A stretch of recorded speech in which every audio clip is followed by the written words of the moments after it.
नमस्कार दोस्तों, शिव कथा के चौथे भाग में हम जानेंगे। एक दिन सती के पिता दक्ष जी ने एक यज्ञ का आयोजन किया। उस यज्ञ में उन्होंने सभी को आमंत्रित किया, सभी देवताओं को, लेकिन शिव को आमंत्रित नहीं किया।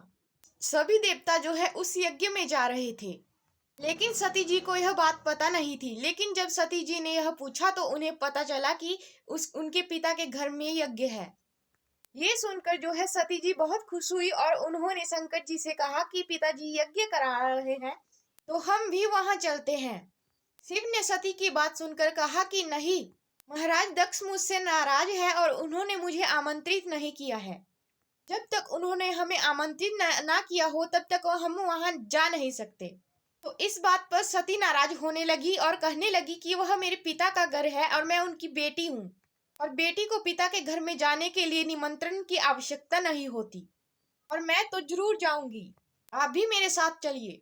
शिव ने कहा कि तुम जाना चाहती हो तो जाओ, लेकिन मैं नहीं जा सकता। सती ने कहा कि ठीक है, मैं चली जाती हूँ। सती जैसे ही राजा दक्ष के घर में यज्ञ में पहुंची तो वहां सभी लोगों के भाग बने हुए थे, लेकिन वहां शिव जी का कोई स्थान नहीं था। वह शिव जी के लिए कोई जगह नहीं थी। ये बात सुनकर माता सती बहुत क्रोधित हुई, और माता सती क्रोधित होकर पूछने लगी कि आपने ऐसा क्यों किया। इतना सुनकर ही राजा दक्ष शिव जी का अपमान करने लगे।